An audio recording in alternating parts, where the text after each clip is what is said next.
Hello once again, this is Steve McMurray, otherwise known as Mr. Stiv, coming to you again from Carolina Beach. You can likely hear the waves crashing in the background as the sun is rising. It's starting to get a little bit hot here.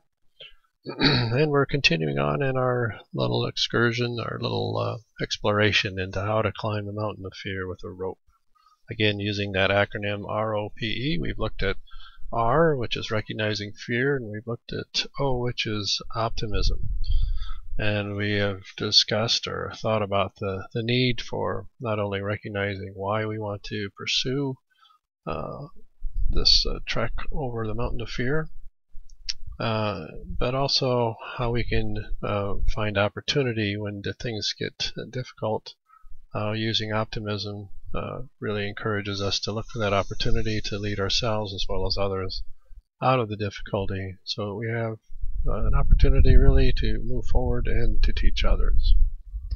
So today we're going to talk a little bit about the P in this acronym, and that stands for progress.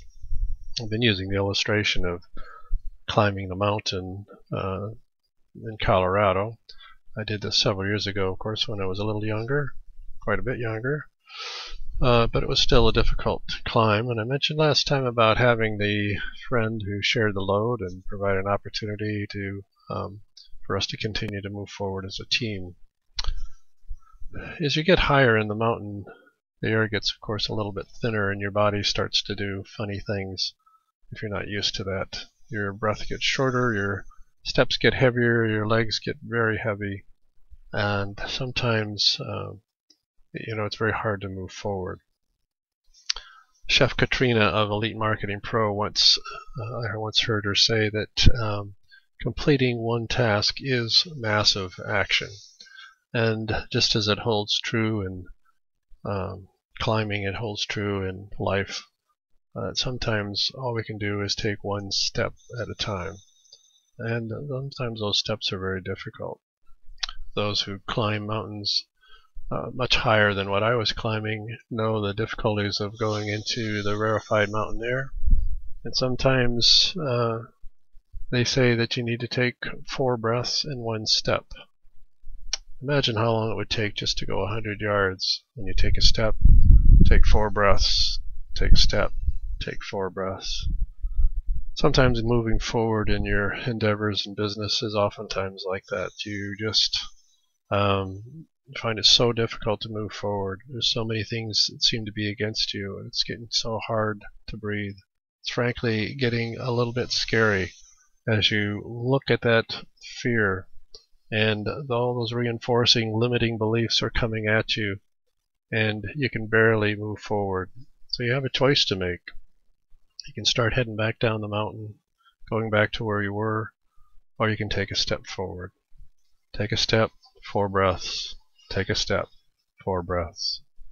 So it's so important to take small baby steps, even when it's the most difficult. Keep moving forward.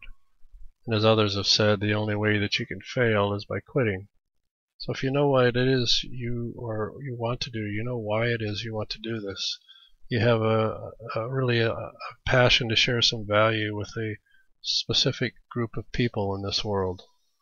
And in the process, you hope to provide enough value that you can provide an income for yourself and for your family. If these are motivating factors are enough, then just keep moving forward. Take another step. So we know that we need to recognize the fear. We know that we need to have an optimistic spirit looking for the opportunity to overcome the difficulties. And we know when the difficulties get really hard, it's so important just to take a step. So what is it today that you can do? If you're facing a lot of difficulties, time constraints, pressures from within and without, that you can't do this, that you won't be able to do this, just ask yourself, what one thing can I do today? Can I write a post? Can I read a self-help book? Can I do a video? Can I write a blog post? Whatever it is, move forward. Take that step today, and don't let your limiting beliefs stop you. This is Steve McMurray, once again, hoping that this helps. Remember to keep learning, to keep earning.